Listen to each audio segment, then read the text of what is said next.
Radio Nacional Argentina presenta Archivo Nacional. La construcción del presente tiene sus cimientos en el pasado. Archivo Nacional. Archivo Nacional. Las voces del ayer hablándonos del hoy. Archivo Nacional. Con Fernando Piana y Gustavo Campana. Por la Radio Pública. Un decreto de Carlos Pellegrini del 10 de septiembre de 1892 ordenó celebrar por primera vez en la Argentina el 12 de octubre. Atendía de esa manera una invitación del Reino de España. Pero a través de una decisión de Hipólito Yrigoyen del 4 de octubre del 17, el aniversario de la llegada de Colón a América se convirtió en fiesta nacional. Tuvimos que esperar 90 años para que el Día de la Raza, algo así como el kilómetro cero de la conquista, se convirtiera en Día del Respeto a la Diversidad Cultural. Hasta el año 2007, en nuestro país, jardines de infantes, escuelas primarias, colegios secundarios, todos confundieron a generaciones y generaciones de argentinos montando algo así como festejos ingenuos y hablando del encuentro de dos culturas en lugar de encender el pensamiento crítico de millones y millones de seres humanos que nacieron en la misma tierra que aquellos hombres y mujeres esclavizados luego de la llegada de los barcos. La gran pregunta sin respuesta es ¿por qué esperamos casi un siglo para discutir el mandato de la historia oficial? La conquista no terminó con la gesta de los libertadores de América, y quizás ahí empieza alguna respuesta. Cuando Sucre derrotó a los españoles en Ayacucho en diciembre del 24, finalizó la colonia a través de la ocupación, pero paralelamente empezaba la larga era en la que reinaban los gerentes de los conquistadores. Los agentes de la nueva dependencia archivaron el sueño de los que a caballo y en los campos de batalla habían terminado con la dominación realista. En la segunda conquista, nuestros pueblos originarios sufrieron el exterminio de Roca. Fueron invadidos, despojados de sus tierras, debieron someterse a otras leyes una vez más, volvió la esclavitud y tuvieron que renunciar a sus culturas en función de la educación que para ellos había pensado Buenos Aires. En todo el continente, la política negadora del pasado todavía está vigente, da pelea, persiste, resiste. Aunque ya en la primera década del siglo XXI algunas cosas comenzaron a cambiar. Sobre todo en Bolivia, que en este sentido es locomotora de la transformación. No solamente por ego, sino esencialmente por su refundación como país, como nación plurinacional. De esto vamos a hablar hoy. 60 minutos que van a tener que ver con sonidos ligados desde el pasado para que podamos entender cómo en el presente convivimos con los pueblos originarios. Roca hablaba en todos sus discursos de los salvajes, los bárbaros, las chinas, por las mujeres indias, mientras que San Martín un respeto enorme por los pueblos originarios. Siempre decían nuestros paisanos los indios. Fue una gesta que, interpretando el anhelo de todo el pueblo, abrió nuevos rumbos a la patria, promoviendo el avance de la civilización y el progreso sobre latitudes hasta ese momento estremecidas por el malón. Hemos creado 3 universidades indígenas, uno en altiplano, uno en el valle y otro en la Amazonía. Una universidad en Aymara, una universidad en Quechua y otra universidad en Guaraní. Aquellos que quieren seguir conservando su tradición, su lengua, lo que le enseñó su abuela y su bisabuela, es también un derecho que debe ser respetado, no solamente porque lo diga la Constitución, sino en definitiva porque es la obligación de todo ser humano, respetar al otro, lo que quiere ser, su historia y su identidad. Archivo Nacional. Bienvenida a toda la gente de Radio Nacional, de norte a sur y de este a oeste de la República Argentina. Esto es Archivo Nacional, el programa del Departamento de Contenidos de la Radio Pública, hoy con sonidos que nos van a referenciar al 12 de octubre de 1492, a la conquista y a ese olvido al que fueron condenados durante tanto tiempo los dueños originales de la tierra. El número de salvajes, como decía siempre, es decir, esa es la diferencia. Roca hablaba en todos sus discursos de los salvajes, los bárbaros, las chinas, por las mujeres indias. Osvaldo Bayer, historiador. Mientras que San Martín, un respeto enorme por los pueblos originarios. Siempre decían nuestros paisanos los indios. Ahí está la diferencia, ¿no? Está claro, ¿no? Pero esto hay que realmente enseñarlo en las escuelas. Jamás se ha enseñado nada de esto. Es decir, yo he tenido polémica con el señor Mariano Grondona. También nos dicen, nos llama falsificadores de la verdad histórica. Él no es historiador, pero bueno, él se pone como juez. No somos falsificadores, son todos documentos científicamente históricos. Yo como jujeño y como quebradeño fundamentalmente. Tucuta Gordillo, músico andino. Nosotros los pueblos indígenas creo que estuvimos en las montañas, allá arriba en las alturas. Quienes organizaron todo esto también con pueblo indígena fueron los grandes terratenientes, los patrones, los criollos también, los mestizos, ¿no? Que dejaron todo esto a tierra arrasada para poder esperarlos en Tucumán y de ahí provocar las dos victorias más importantes para determinar lo que es hoy nuestra república, ¿no? Que es la batalla de Tucumán y después el 20 de febrero la batalla de Salta. Ahí ya dejan consolidado esta historia de lo que después sería el país, nuestro Estado Argentina. La honorable Comisión Nacional que hace entrega de la estatua del ilustre general Roca al pueblo de la República, ha contemplado como imperativo que en este momento histórico se escuche la palabra de algunos de los sobrevivientes que actuaron bajo las órdenes directas de Alsina, Roca, Villegas y Victorica, que fueron los comandantes en jefe de las expediciones militares realizadas en 1876, 1879, 1881, 1883 y 1884. General Pereira Ezequiel, expedicionario del desierto, en la inauguración al monumento a Roca, 1941.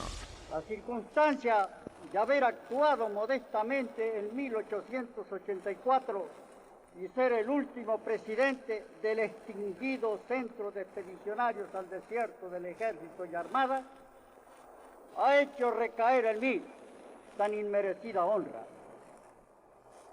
Si hubiéramos concurrido los 35 sobrevivientes a esta cita de honor, fácil habría sido mi desempeño en forma elocuente, con solo cuadrarnos al pie de la estatua veneranda y prorrumpir en un grito unánime de reconocimiento al pueblo argentino por este homenaje al benemérito conquistador del desierto.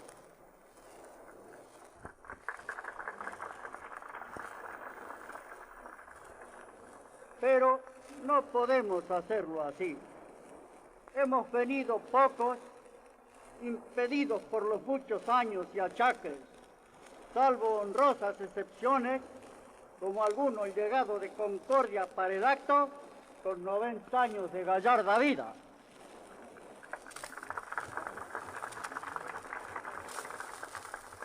Señores, son tan grandes, tan innumerables, tan difundidos los méritos por los cuales la República consagra en bronce la memoria del general Roca, que he debido evocar en mi ayuda los manes de Alsina, Villegas, Victorica, Napoleón Uriburu, Dinter, Racedo, Levalle, Teodoro García, Nelson. se tiene que llevar a cabo una regularización de tierras en las cuales las diferentes comunidades de todo el Estado son protegidas en cuanto a la tierra, ¿no? Se regularizan su patrimonio, que es simplemente el de custodiarla, el de preservarla. Sisiquito Flores, dirigente Coya. Porque la tierra no es de los hombres. Acá tiene que ver el tema globalización, el tema BID, el Banco Mundial. Nosotros los pueblos indígenas no tenemos otra cosa más que una honda preocupación en cuanto a ese tratamiento y vemos cómo cada vez pasa más tiempo, se dilata y se lleva al extremo de jalonear el patrimonio de nuestros pueblos en una justa política donde los que están en el poder utilizan y los que quieren acceder al poder también lo utilizan.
Himno nacional argentino, en quechua. Las voces del ayer hablándonos del hoy. Archivo Nacional. Para reconstruir el presente, vamos al pasado. Archivo Nacional. Al cabo de 5 siglos de negocio de toda la cristiandad, ha sido aniquilada una tercera parte de las selvas americanas. Está yerma mucha tierra que fue fértil y más de la mitad de la población come salteado. Los indios, víctimas del más gigantesco despojo de la historia universal, siguen sufriendo la usurpación de los últimos restos de sus tierras y siguen condenados a la negación de su identidad diferente. Se les sigue prohibiendo vivir a su modo y a su manera. Se les sigue negando el derecho de ser. Sin embargo, en esa identidad prohibida y despreciada, fulguran todavía algunas claves de otra América posible. América ciega de racismo no las ve. Firmado Eduardo Galeano. Para poder dimensionar la tragedia, en 1492 había cerca de 90 millones de indígenas viviendo en América, 66,5 de millones en Sudamérica, 13,5 en América Central y 10 en Norteamérica. Un siglo después se habían reducido a 40 millones. En 1652, de los 13,5 millones de indios centroamericanos, quedaron 540.000. En 1692, en el segundo centenario del desembarco, la población indígena superaba apenas los 4,5 millones de habitantes. Se estima que entre 1503 y 1660 fueron embarcados desde América hacia España 181.333 kilos de oro y 16.800.000 kilos de plata, según los libros de la Casa de Contratación Española. En octubre de 1492, México era el país con más habitantes de las futuras 3 Américas, 12 millones de personas. En Perú se estima que había 9.300.000 y en Guatemala 5.300.000. En Bolivia se superaba apenas la cifra de los 5 millones de habitantes. Ecuador, 4 millones y en Chile, 1 millón. Se calcula que en lo que es hoy la Argentina había cerca de 400.000 personas. Actualmente, la población indígena latinoamericana se eleva aproximadamente a 40 millones de seres humanos. Varía según fuentes oficiales y números extraoficiales de los movimientos indigenistas. Los países andinos de Sudamérica, Chile, Bolivia, Perú, Ecuador, junto a Guatemala y México, concentran los grupos mayoritarios. En la selva amazónica sobreviven cerca de 250.000 indígenas. La guerra de la Triple Alianza generó una masacre en los frentes de batalla de indígenas de tribus guaraníes, tobas, guaycurúes, mocovíes y matacos, y permitió liberar toda la región del Chaco para su explotación forestal. Poco después, los gobiernos de Argentina y de Chile llevaron adelante 2 campañas al desierto sobre tierras ocupadas por las naciones mapuches en el sur de ambos estados. Se los consideraba territorios desérticos a las zonas habitadas por poblaciones indígenas que fueron marginados de los procesos de organización. Cuando llegó el tiempo de la institucionalización, comenzó a hablarse de zonas marginadas o de regiones, de zonas marginadas. Julio Argentino Roca inició los preparativos de la campaña al desierto en 1878. Algunas columnas de soldados partieron hacia el sur como operativo de Ablande de la Gran Andanada. Volvieron con 4.000 indios prisioneros, hombres, mujeres, niños y ancianos.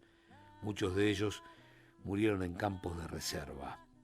En abril de 1879, Roca inició su expedición desplegando en abanico a más de 6.000 hombres. Más de 150.000 indios iniciaron una triste retirada, un éxodo en dirección al Neuquén. El informe final que Roca ofreció al Congreso decía que 14.172 indios fueron reducidos, muertos o tomados prisioneros, Algunos historiadores elevan hoy la cifra a 35.000. 600 indígenas fueron enviados a la zafra en Tucumán. Los prisioneros de guerra fueron incorporados al ejército y a la marina para cumplir un servicio de 6 años, mientras que mujeres y niños se distribuyeron entre familias que las solicitaban para servicios domésticos o adopción forzada, a través, claro, de la sociedad de beneficencia. En 1881, Roca inició la segunda fase de exterminio ilegal en la provincia de Neuquén. En términos de vidas humanas, la conquista tuvo un costo oficial de 55.000 indios. El negocio fue perfecto. Cuando comenzó la campaña, la hectárea patagónica costaba en promedio 16 centavos y cuando terminó era valuada en 400 pesos. Cuando las instituciones del mundo, las instituciones oficiales, me refiero a las instituciones bilaterales, multilaterales de la comunidad internacional, pasan por una cantidad de crisis. Rigoberta Menchú, Premio Nobel de la Paz. Muchos de ellos, especialmente las instituciones financieras, pasan por crisis porque han perdido la relación con los pueblos. No saben qué es lo que desean los indígenas, no saben qué es lo que nosotros desearíamos. Y muchos de los proyectos se han diseñado detrás de un escritorio y después se le ha dado a la gente para que lo obedece y no tanto para que sea parte de su vida. Estamos planteando que es tiempo de eliminar la política pública que se ha implementado hasta la fecha con nosotros, que ha sido la política asistencialista, porque hemos sido vistos desde el Estado como simples pobres campesinos. Verónica Huilipán, activista mapuche por los derechos indígenas. Y en realidad lo que estamos demandando es el reconocimiento institucional de nuestros pueblos y nuestras autoridades para iniciar un nuevo proceso de construcción política en el país. Los ejes centrales de nuestro planteo es el reconocimiento a nuestros territorios, el reconocimiento a las autoridades originales, tradicionales de cada uno de los pueblos, y la necesidad de poder debatir de manera conjunta la creación de un Ministerio Intercultural de Política Indígena que sea la que determine la forma de aplicar esta nueva, política que planteamos desde el actual marco jurídico de reconocimiento. Archivo Nacional. Para poder justificar la nueva esclavitud dictada por los descendientes de los libertadores, la relación con los indígenas, de los nuevos dueños de estas tierras, pasó por un nuevo manual de estilo. Ahora, los conquistados debían ser reconvertidos, pero no en cristianos, sino en ciudadanos. Se desvalorizaba la cultura autóctona en nombre del progreso y se promovía la integración forzosa a una nueva estructura social. Ejemplos de la patria grande. En 1854, el presidente de Ecuador, José María Urbina, proclamó un decreto que decía: es un deber estricto del gobierno sacar de la barbarie y colocar en el camino de la civilización a las tribus de indígenas que habitan en la parte oriental de la República. Es nuestro deber fomentar el espíritu de empresa y procurar que se descubran y se pongan al alcance de todos los ciudadanos las fuentes de riqueza que abundan en estas regiones. La ley venezolana sobre reducción, civilización y resguardo de indígenas de junio de 1882 declaró la abolición de las antiguas reservas y de todos los privilegios concedidos por la administración colonial y las tierras cuyos títulos de propiedad no pudieron ser debidamente establecidos.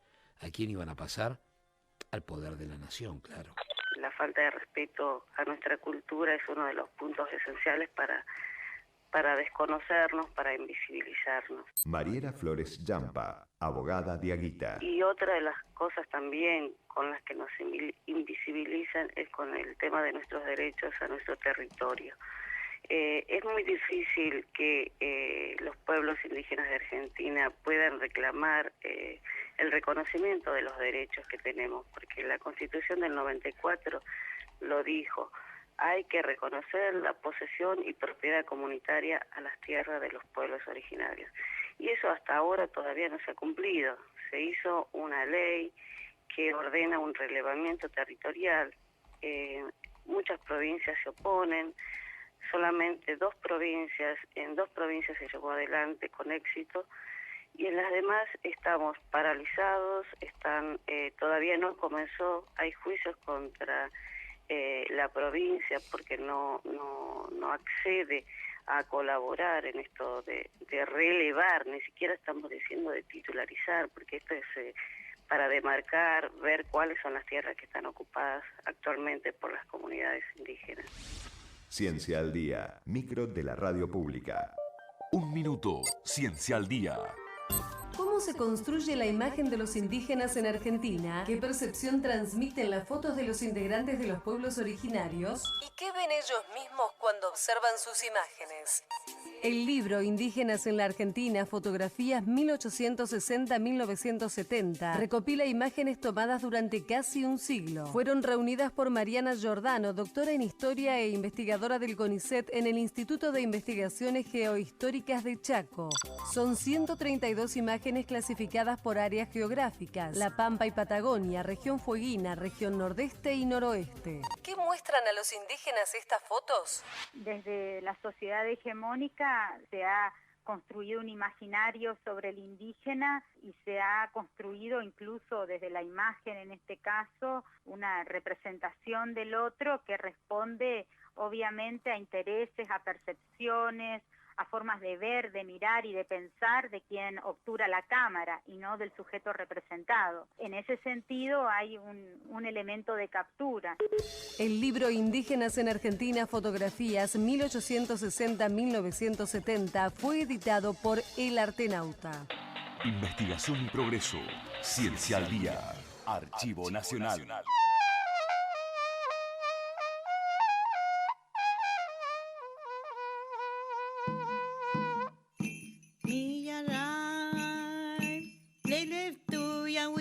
Miyarai, amalunga mawida mumiyarai,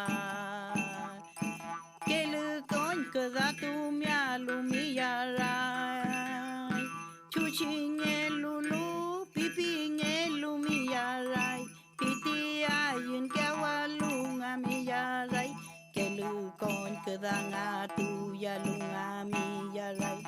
Chontalunga de mamialu with putu e miarai, piti ayun kawalunga miarai, piti kume somu elutashi miarai, anu kanna walu kinye kuramunga miarai, di chontalu miarai, chuching elulu piping elunga miarai.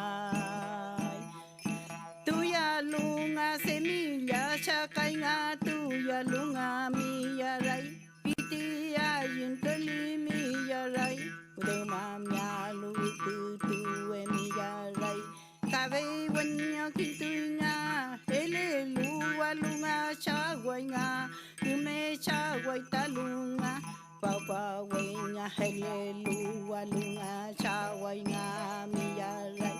Piti kumel kalinga ni pilununga ni chawai ni yarai, piti kume somunge lutashi mi yarai, beimunga chuching elulu piping elunga, chuchi ayun elunga, piping elumi yarai, piti kumel kai, wanyo kintuinga mi yarai, beimunga Rayen boy getuinga mi yarai, deyul tavi kelukon kedaengu, hakulta lungani ruka muka benya mi yarai, chume chinga hayu kalikidunga, bemya lunga kabe mi yarai, piti kumel kali mi yarai, hayun elunga mi yarai, bemli kabe bemya lunga niruka kabe nga mi yarai,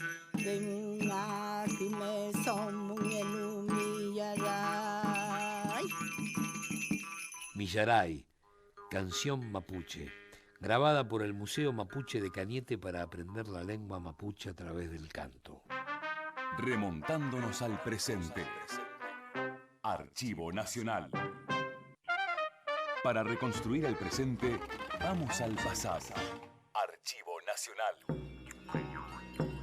Porque aprendí a quererme, puedo sangrar con tus heridas. Y no olvidarse de su identidad, decir, yo soy Huichil, el que se cae hay que levantarlo.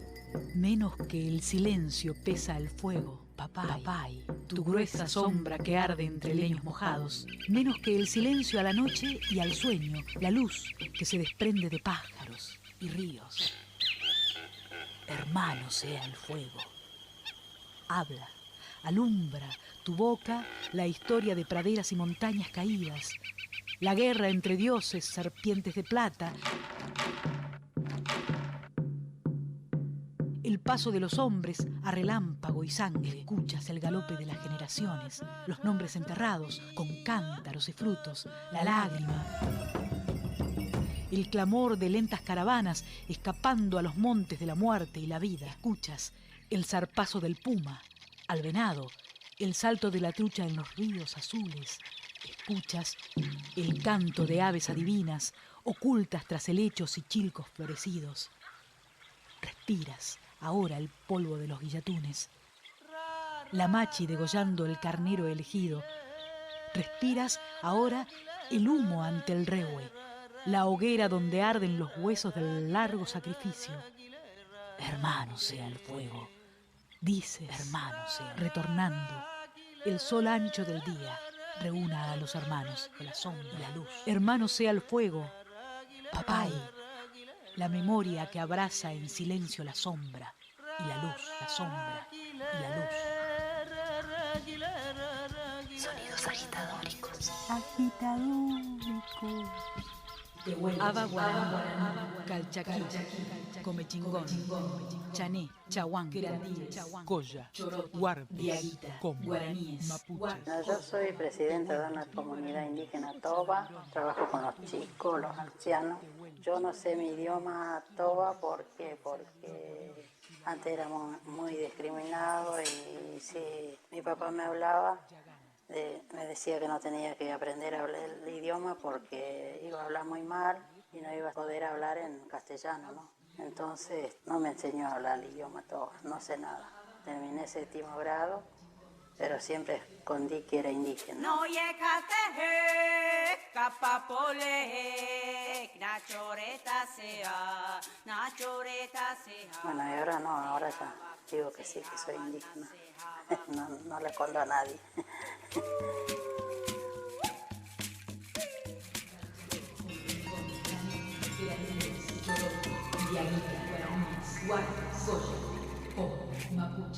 La colonización, que es sinónimo de discriminación, de represión, de genocidio, no es que haya terminado, esto continúa. Esta cultura de terror tiene dos facetas, una visible y otra invisible. La visible es la que golpea, la que reprime, la que te destruye, digamos así, de frente, no te deja decir, no te deja hacer, no te deja hacer. Pero la faceta invisible es quizá la peor, porque es la que convence. O sea, nos convence que nuestro destino es la servidumbre, nos convence que nuestra naturaleza es la impotencia. O sea, entre eso, digamos, instalado en esta América de hace más de 500 años, tiene que ver que se formó un código social que nos educa, pero nos educa para el fracaso. Por eso no intentamos el triunfo.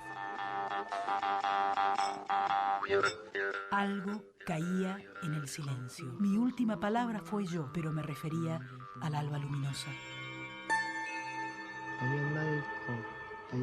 No puedo hablar de mí sin hablar del otro y de la otra, porque yo soy solo si ellos y ellas son. Entonces somos nosotros y nosotras. Estas mujeres que somos hijas, hermanas, madres, compañeras, maestras, indígenas, mixtecas, defensoras, comunicadoras, mujeres que vamos liderando nuestros pueblos contra los saqueos de nuestra madre tierra.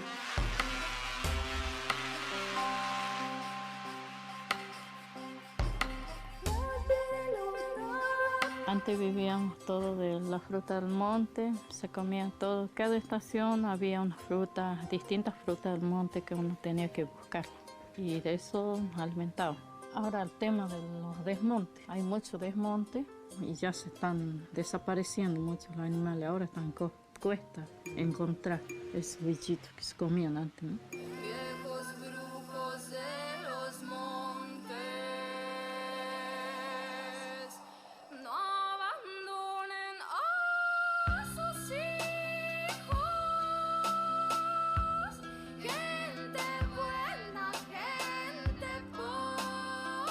La comunidad nuestra está en los 4 esquinas con las fincas privadas. Fincas sojeras, poroteras, a veces nos afectan en parte de fumigación, que ellos a veces fumigan con agroquímicos.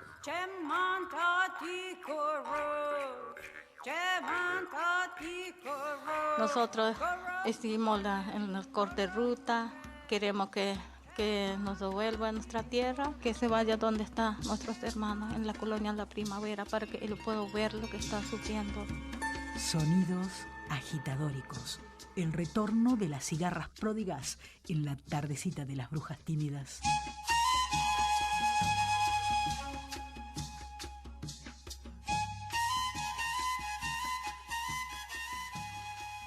Archivo Nacional.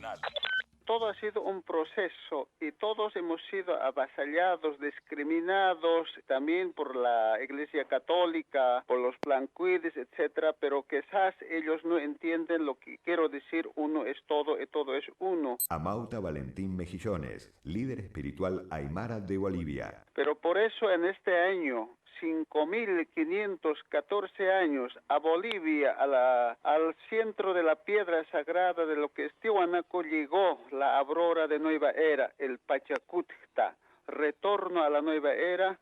Eso significa, no significa volver atrás, sino que significa ir a la verdad de la histórica, de las culturas antiguas, de que estamos cumpliendo una profecía sagrada de nuestros ancestros que ahora tenemos que llevar hacia adelante el desarrollo total juntos, ancianos, niños, mujeres en su conjunto, de hermanarnos con todos, porque más adelante también puede venir mucho caos en el mundo entero. A principios del siglo XX, el olvido. Los territorios conquistados a los mapuches en la Argentina y en Chile permitieron la explotación de empresas británicas, Swifts, Westley. También compañías inglesas se hicieron con vastos territorios de Paraguay, de Brasil, de Uruguay, para la explotación forestal indiscriminada en un hábitat que hasta ese momento era ocupado por las naciones indígenas del Chaco y por los de la Baja Amazonia. Allí también, claro, en la Argentina, sobre todo en el norte de Santa Fe y en todo el Chaco, operaron los ingleses.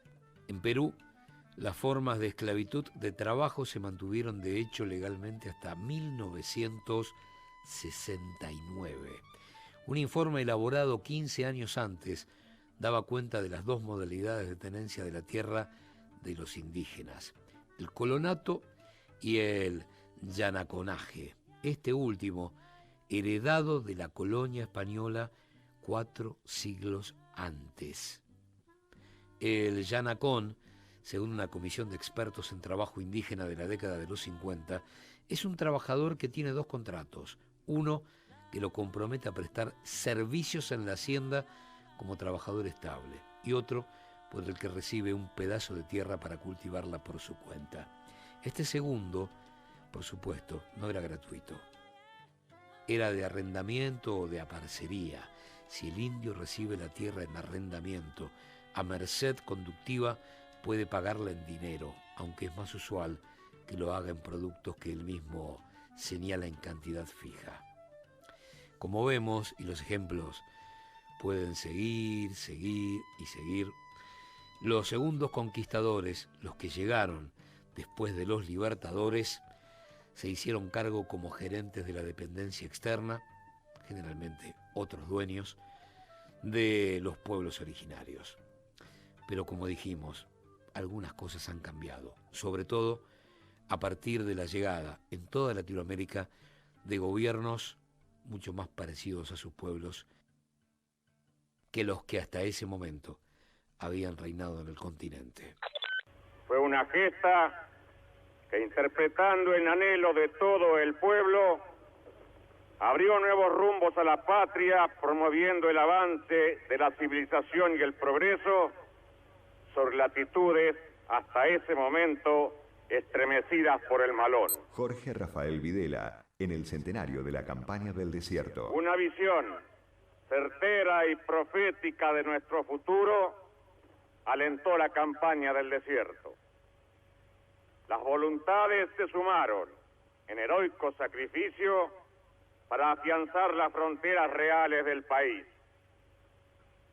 Militares, sacerdotes, maestros y colonizadores abrieron un ancho camino a las nuevas poblaciones, a las escuelas, a los ferrocarriles, al trabajo creador y a las compartidas esperanzas de la grandeza común.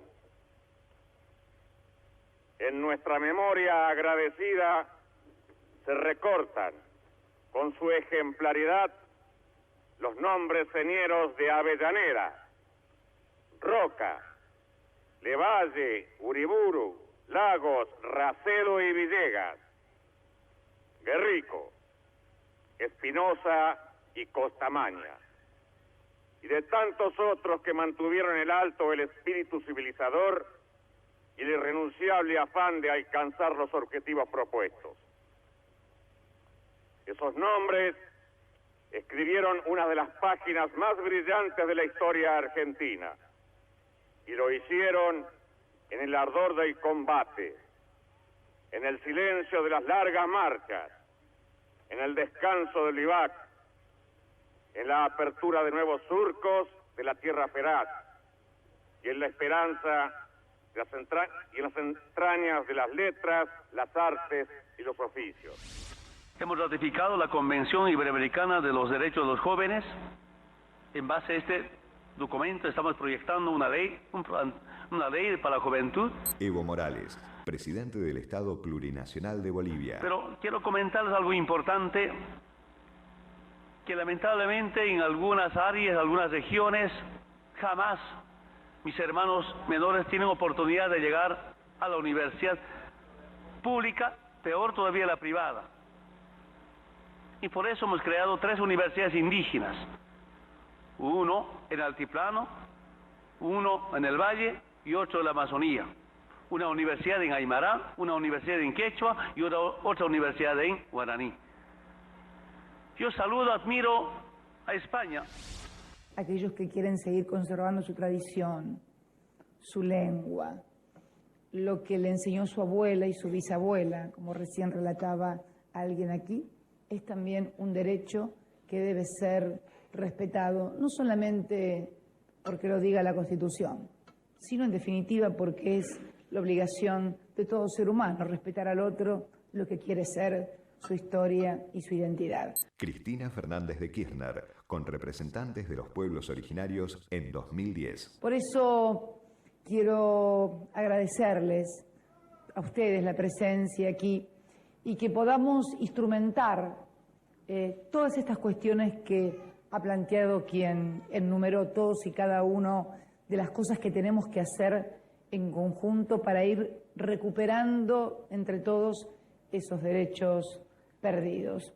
Yo quiero decirles que discriminación, olvido no son solamente patrimonio o sufrimiento de los pueblos originarios. Se discrimina de muchas maneras en nuestro país y en otras sociedades. Se discrimina también en otros lugares, en otros continentes, donde se discriminan a los que no son de allí y emigraron a esos lugares porque no tenían oportunidades en sus lugares de origen. La historia de la humanidad, desgraciadamente, es una historia también de discriminaciones, de olvidos, de negaciones de identidades y de culturas. Y yo creo que tenemos como argentinos y en definitiva como ciudadanos también universales que restañar esas heridas y fundamentalmente respetar esas identidades culturales de todos. Nos vamos. Este fue un programa destinado a recrear la historia de los pueblos originarios, pasado, presente, a través del archivo de la radio pública, los que atesora el Departamento de Contenidos de Radio Nacional. Como siempre, en la producción Mica Polak, en grabaciones Nacho Guglielmi y en la edición Diego Rosato. Archivo Nacional podés volver a escucharlo en Facebook. Volvemos dentro de 7 días.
Archivo Nacional.